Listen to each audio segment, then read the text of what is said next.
Welcome to the Fish House Nation podcast presented by Catch Cover, your home for ice fishing news, tips, stories, and strategies. And now, your host, Chris Larson.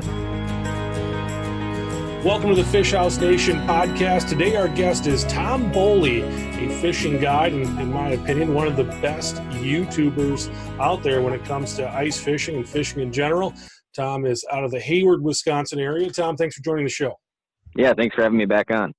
Hey, Tom, today we want to talk to you about late ice crappie fishing, and this is one of those times of year that's almost as exciting as early ice fishing. I think people get fired up. They start seeing warm temperatures out there and start seeing pictures of people pulling out some really nice fish. What's magical, what's special about late ice crappie fishing to you? One is just that it's a lot easier to fish generally in March and April than it is in the middle of winter. You know, we got a whole bunch of ice here left in northern Wisconsin, and these fish generally start staging up in a couple of predictable areas. And you can fish outside and hole hop, which always generally leads to catching more fish. So, kind of those things combined makes it probably the best time of year for sure to be on the ice if you're chasing panfish. And one of the tough parts of it, one of the things I see online right now, everybody's wanting to know about ice conditions. In our neck of the woods here, I'm in the metro, things have warmed up quite a bit. What kind of warning or what kind of precautions should people take as they're heading out on the ice this time of year? Safety is always a big thing, obviously. I think late ice is more dangerous than first ice. You got to be checking it a lot more.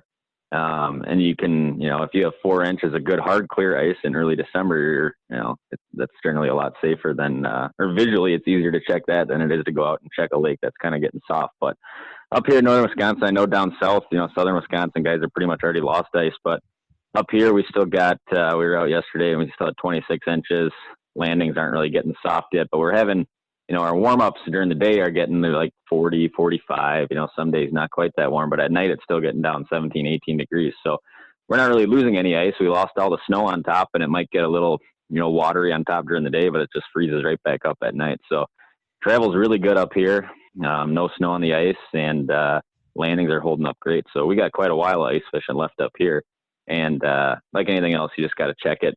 Bring a spud bar, if it is getting real rot. And, once it starts really pulling away from the shorelines, I don't go out anymore after that. But as far as northern Wisconsin goes, access is good, and we got plenty of ice. Yeah, good things are still happening up there. But I know a lot of guys that I know are going out and they'll wear a life jacket and stuff as they're stepping on the ice just to kind of give themselves some sort of flotation in case they go down. Yeah, having a float suit, life jacket, buddies with you, obviously that stuff's always good to do. You talked about a little bit earlier, fish are starting to move. What's the pattern as far as where crappies are going from kind of their midwinter haunts as the ice season progresses? Yeah, so a lot of our fishing we do really all winter long is basin oriented. Kind of that stereotypical, several marks on the graph you're looking for, suspended halfway down over 20 to 35 feet of water scenario is a lot of what we fish. This time of year, you generally start getting a lot better weed bite this time of year on a lot of these lakes. And there's kind of 2 scenarios that we run into the most on the ice as far as, locating crappies goes. If you're fishing like a super deep, super clear lake with a lot of big basin, where you get weed lines that are anywhere from 5 to 15 feet of water, those are generally lakes that we do more weed bites. And, you're looking for basically, a lot of times it's big north bays. It's the mouths of big spawning bays where these fish are going to push up into in a little while. Even though it still looks like winter up here, it's the longer days. These fish know it's coming, and they kind of start setting up accordingly to that. And then the other location we find a lot of crappies this time of year is still in the basin, still these suspended basin bites. But instead of just looking, kind of checking every area, kind of your safest bet is a lot of times just to go outside a lot of these big spawning bays and find that first deep basin and start kind of gridding that area out, because that's kind of where they start setting up to move up. And when you're fishing those areas, how deep are you fishing? Yeah, most of your basic crappie bites are happening from, I would say, 20 feet of water to probably about 35 feet. Most of the time you're looking for fish anywhere from, 7, 10 feet down to kind of 20, 25 down. So those fish are kind of all over the water column that time of year. Yep. The nice part is, you mark, you can just hit it with a graph quick and check. The painful part about fishing weeds is that you kind of got to fish the holes or run underwater cameras to find those fish, because the marks are generally going to be a little bit more hidden, and there's a lot more bluegills, perch, a lot of small stuff kind of mixed in the weeds. So I could only fish one bite, it'd be a basin bite, but there's a lot of lakes that have really good weed bites this time of year that are big fish related to. And when you're fishing those basin bites and you're dropping your sonar in there, if you're not seeing anything, you just move on, or do you fish that hole a little bit and try to bring something in? Yeah, we just keep moving. There's a couple of different things you can do just with, like Panoptics now is a great tool for finding basin-related fish. Stick it down the hole, turn it around, and you can kind of see which way to drill. I kind of naturally drill so many holes. Generally, when I get to a basin, I'm just checking them with a flasher quick, and if I'm not seeing fish, we're not dropping. And a lot of times, even if you're seeing one or two fish, you still might not be dropping. You're kind of waiting for that area where, especially this time of year where you're looking at 5, 6, 7 fish on the graph at a time. Mm-hmm. So you're covering a lot of ground. Yep. So what are you using when you do find those fish? How are you fishing them? The presentations for basin and weeds are a little bit different. Basin bites, you're generally in deeper water. You're looking at trying to get down to fish very quickly and, hold their attention because they're in a big time area. So a lot of times we'll fish bigger tungstens. Like one I've had great luck with this year is the Acme tackle. It's a rattling google-eyed jig and a 5 mil. It profiles really big for like a 5 mil tungsten jig. It's obviously tungsten, so it gets down to the fish really quick. And then we're throwing generally a bigger plastic on there, a bigger profile, something those fish can key on and they can see it in that, more vast area of water. Now, when we're fishing weeds, a lot of times it's more finesse. We kind of downsize a lot of times, especially if there's bluegills in the area.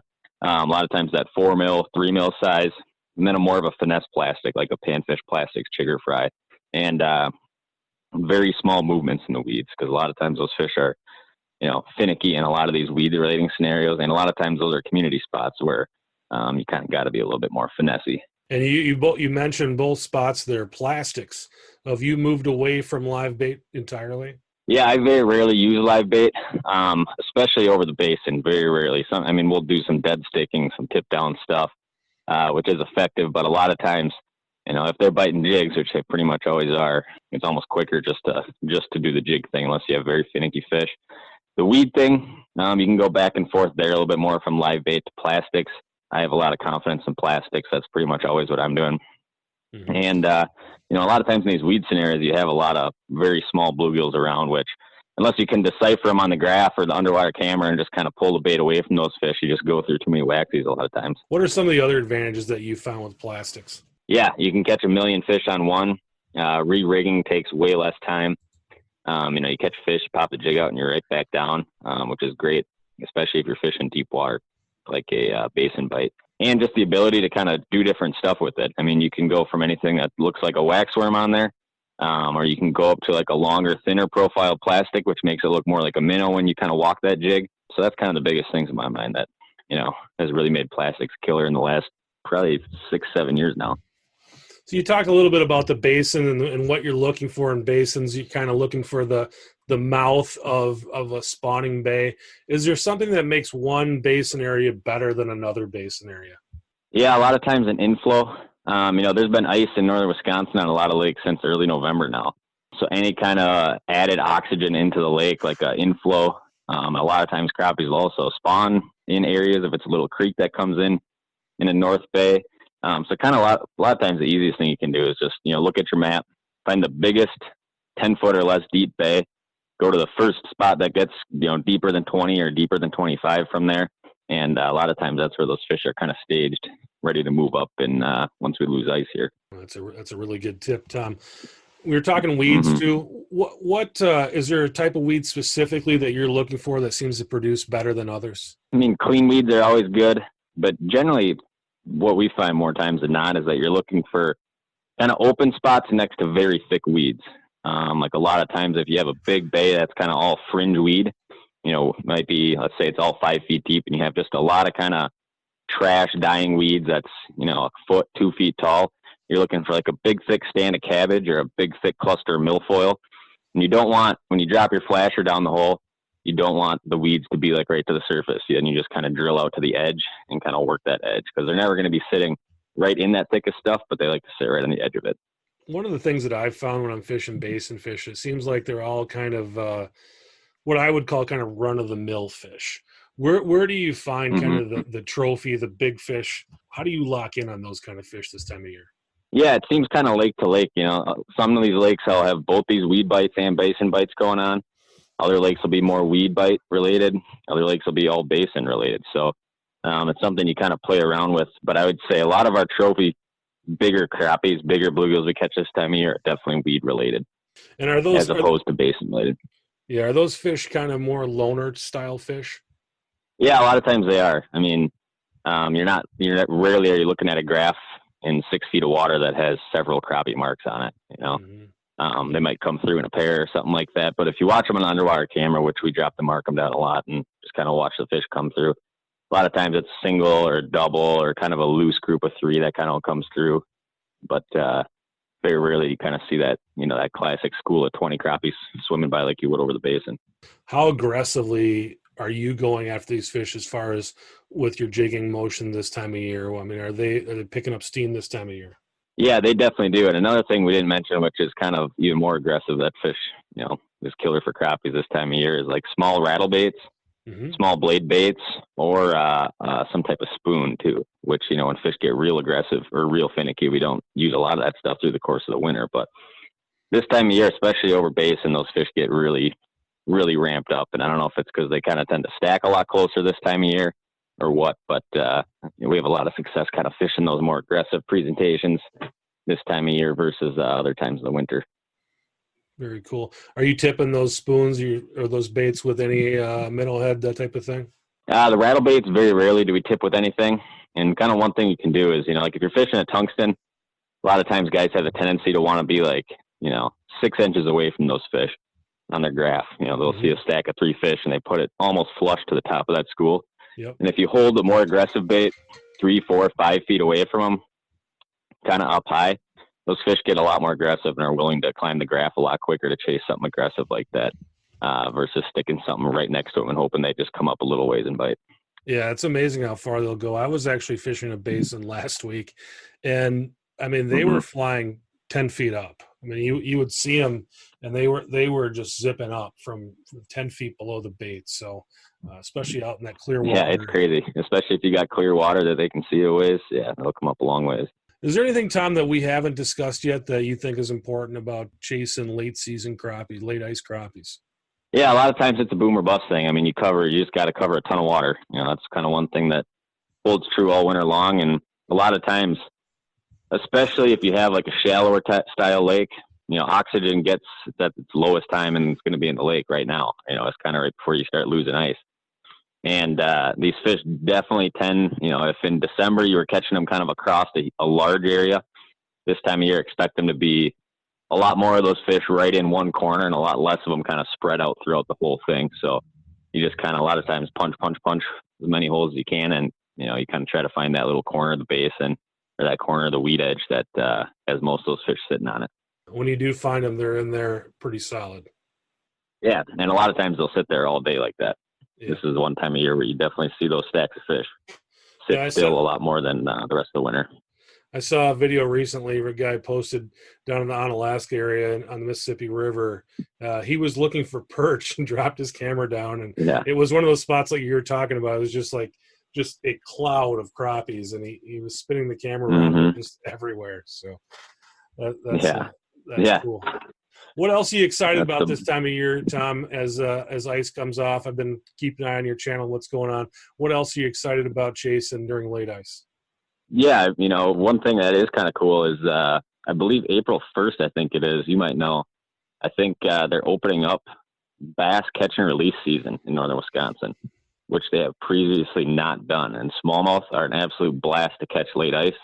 They're very difficult to get them to bite early ice and through the middle of winter.